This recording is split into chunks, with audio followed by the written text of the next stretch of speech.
நம் தேவனாகிய இயேசு கிறிஸ்துவினால் உங்களுக்கு கிருபையும் சமாதானமும் சந்தோஷமும் உண்டாவதாக. கடந்த 3 நாட்களா பரலோகத்தின் பலிபீடத்தை குறித்து பார்த்துட்டு இருக்கோம். அதன் சாயலாகவே பூலோகத்தின் பலிபீடம் உண்டாக்கப்பட்டிருக்கு. அந்தபடியா கடந்த 3 நாட்களா பரலோகத்தின் பலிபீடத்திற்குரிய தன்மைகள்னு நாம பார்த்த காரியங்களை மையப்படுத்தி இன்றைக்கான வேத பகுதிகளை ஒரு தலைப்பின் கீழாக பார்க்க போறோம். அந்த தலைப்பானது பலிபீடமும் அக்கினியும். பரலோக பலிபீடத்தை குறித்து நாம பார்த்த பகுதிகளில் நமக்கு தெளிவா தெரிந்த ஒரு விஷயம், பலிபீடம் எப்பொழுதுமே அக்கினியினால நிறைந்ததா இருக்கு. ஏசையா தீர்க்கதரிசி கண்ட பரலோக தரிசனத்திலயும் சரி, வெளிப்படுத்துத விசேஷத்துல நாம பார்த்த பகுதிகளிலும் சரி, நெருப்பு தழல் இருக்கிறத பற்றி நமக்கு தெளிவாக சொல்லப்பட்டிருக்கு. அந்தபடியாக பரலோக பலிபீடமானது எப்பொழுதுமே அக்னியினால அனல் மூட்டப்பட்டதாக இருக்கு. அதே போலதான் பூலோகத்து பலிபீடமும் இருக்கணும்னு கர்த்தராகிய தேவன் சொல்லியிருக்கிறத லேவியராகமம் 6வது அதிகாரத்துல வாசிக்கிறோம் இல்லையா. நாம் இந்த மாதத்துல முதல் வாரத்துல பார்த்த வேத பகுதியில லேவியராகமம் 6வது அதிகாரத்துல 3 விசை பலிபீடத்துல அக்கினி அவியாமல் எரிந்து கொண்டிருக்கணுங்கிறத பார்த்திருக்கிறோம் இல்லையா. முக்கியமா அதே அதிகாரம் 13வது வசனத்துல பலிபீடத்தின் மேல் அக்கினி எப்பொழுதும் எரிந்து கொண்டிருக்க வேண்டும்னு சொல்லப்பட்டிருக்கு. அந்தபடியாக பரலோகத்து பலிபீடத்தின் மாதிரியாக கொடுக்கப்பட்ட பூலோகத்தின் பலிபீடத்திலையும் அக்கினியானது எப்பொழுதுமே எரிந்து கொண்டிருக்கணும், அவிந்து போகலாகாதுன்னு சொல்லப்பட்டிருக்கு. அந்தபடியாக எரிந்து கொண்டிருக்கிற அக்கினி என்னென்ன செய்திருக்குன்னு நாம கடந்த 3 நாட்களா பார்த்திருக்கிறோம். ஏசையா 6வது அதிகாரத்துல தீர்க்கதரிசி தான் கண்ட தரிசனத்துல தேவனை பார்த்ததுனால தான் அதமானேன், அசுத்த உதடுள்ளவன்னு சொல்லி அறிக்கையிட்டு தன்னை ஒப்பு கொடுத்த போது சேராபீன்கள்ல ஒருவன் தன் கையில பிடித்திருந்த குரட்டால நெருப்பு தள்ள எடுத்து ஏசையா உதடுகளை தொடுறாரு. அப்படி தொடும்போது பாவம் நிவர்த்தி ஆகுது, அவர் பரிசுத்தமாக்கப்படுறாரு. அப்ப முதலாவது பலிபீடத்தின் அக்கினியினால பாவமானது நிவர்த்தி செய்யப்படுது. அப்போ பாவத்தை குறித்த செயல்பாட இங்க நாம பாக்குறோம். அடுத்தபடியா வெளிப்படுத்தின விசேஷம் 6வது அதிகாரத்துல இரத்த சாட்சிகளா மரித்தவங்க பலிபீடத்தின் கீழே நின்று எங்களுக்கு எப்ப நீதி செய்வீங்கன்னு கேக்குறாங்க. அப்ப பலிபீடத்தின் கீழே அவர்கள் வேண்டிக் கொள்கிற நீதிக்கு தேவன் நீதி செய்வதாக சொல்றாரு.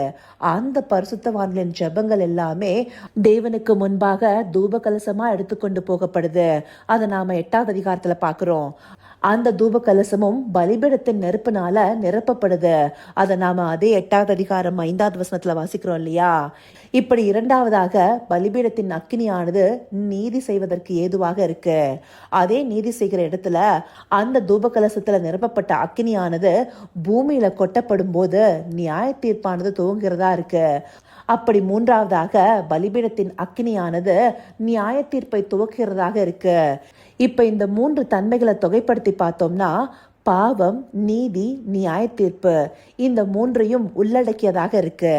இந்த 3ஐயும் கண்டித்து உணர்த்துபவராகவே சத்திய ஆவியானவர் இருக்காருன்னு சொல்லி யோவான் 16வது அதிகாரம் 2வது வசனம் நமக்கு குறிப்பாக உணர்த்துது. அவர் பாவத்தை குறித்தும் நீதியை குறித்தும் நியாய தீர்ப்பை குறித்தும் உலகத்தை கண்டித்து உணர்த்துவார். இங்க அவர்னு குறிப்பிடப்பட்டிருக்கிறது தேற்றரவாளனாகிய சத்திய ஆவியானவரையே. அந்த ஆவியானவர் செய்யக்கூடியதையே இந்த வசனம் நமக்கு விவரித்து காண்பிக்குது. அந்தபடி பலிபீடத்தின் அக்கினியானது வெளிப்படுத்தக்கூடிய தன்மைகள் சத்திய ஆவியானவர் செய்யக்கூடிய காரியங்களை விளம்புகிறதாக இருக்கு. அப்போ அந்த பலிபீடத்தின் அக்கினியானது பரிசுத்த ஆவியானவரை உணர்த்தக்கூடியதாக இருக்கு. நமக்கு ஒரு பலிபீடம் உண்டுன்னு சொல்லி எபிரேயர் 13வது அதிகாரம் 10வது வசனம் சொல்லுது இல்லையா. அந்த பலிபீடம் சிலுவையே குறிக்குது. அந்த பலிபீடத்துல ஆண்டவராகிய இயேசு கிறிஸ்து தன்னை பலியாக ஒப்பு கொடுத்த போது அவருடைய ஆத்துமாவானது குற்ற நிவாரண பலியாக வார்க்கப்பட்டது. அவர் தன் ஆவியை பிதாவின் கையில ஒப்பு கொடுக்கிறாரு. அந்த பலிபீடத்துல அவர் பலியானதற்கு பிற்பாடே நமக்கு தேற்றரவாளனாகிய ஆவியானவர் அனுப்பப்படுறாரு. அப்படி அவர் நமக்குள்ள இருக்கிற அக்கினியாக நமக்கு பாவத்தை குறித்தும் நீதியை குறித்தும் நியாய தீர்ப்பை குறித்தும் கண்டித்து உணர்த்துபவராக இருக்கிறாரு. அப்படி பலிபீடமானது அக்கினியினால் நிறைந்திருக்கிறதாக இருக்கணும். சிலுவைக்கு பிற்பாடு நாம அதை விசுவாசிக்கும் போது நம்முடைய இருதயமே அவருக்கு உகந்த பலிபீடமாக நம்முடைய உடலை அவருக்கு உகந்த பரிசுத்த ஜீவ பலியாக ஒப்பு கொடுக்கிறோம். அப்படியாக நாம ஒப்பு கொடுக்கும் போது நாம அந்த அக்னியை பெற்றுக்கொள்கிறோம். அந்த அக்னி எப்பொழுதுமே நமக்குள்ளார எரிந்து கொண்டிருக்க வேணும். அது ஒருபோதும் அவிந்து போகக்கூடாது. பலிபீடம் எப்பொழுதுமே அக்னியினால அனல் மூட்டப்பட்டதாக இருக்கணும். அக்னி இல்லைன்னா பலிபீடம் வெறும் கட்டமைப்பாகவே இருக்கும். அந்த கட்டமைப்புக்கு எந்த வல்லமையும் இருக்காது. அது அக்னியினால அனல் மூட்டப்படும் போதே பலிகளை பட்சிக்க கூடியதாக இருக்கும். தேவனுக்கு உகந்ததாக மாறும். அப்படியாகவே நம்முடைய பலிபீடமும் பரிசுத்த ஆவியானுடைய அக்னியினால நிரப்பப்பட்டதாக இருக்கணும். நம்முடைய ஆவியை அவித்து போடக்கூடாதுன்னு வசனங்களும் நமக்கு சொல்லுது இல்லையா? அந்தபடியாக ஆவியில எப்பொழுதும் அனல் உள்ளவர்களாக நம்முடைய பலிபீடத்தின் அக்கினி எப்பொழுதும் எரிந்து கொண்டிருக்கிறதாக பார்த்து கொள்ளணும். அப்படியாக இருக்கும் போதே தேவனுடைய வல்லமையும் மகிமையும் நம் மூலமாக வெளிப்படும். இதை நாம் அறிந்து கொள்வதற்காகவே இந்த பகுதிகள் நமக்கு காண்பிக்கப்பட்டிருக்கு. இதை அறிந்து கொண்டு நம்முடைய பலிபீடத்தில் அக்கினி எப்பொழுதுமே எரிந்து கொண்டிருக்க அவரை நோக்கி பார்ப்போமா?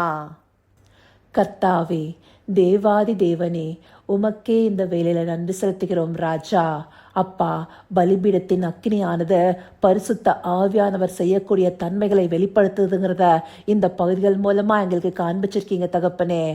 அந்தபடியாக பலிபீடத்தில் அக்கினி எப்பொழுதுமே எரிந்து கொண்டிருக்கிறது போல எங்களுடைய வாழ்க்கையில உம்மை விசுவாசித்து நாங்க பெற்றுக்கொண்ட ஆவிக்குரிய அக்கினிய எப்பொழுதும் எரிந்து கொண்டிருக்க செய்யணும் தகப்பனே.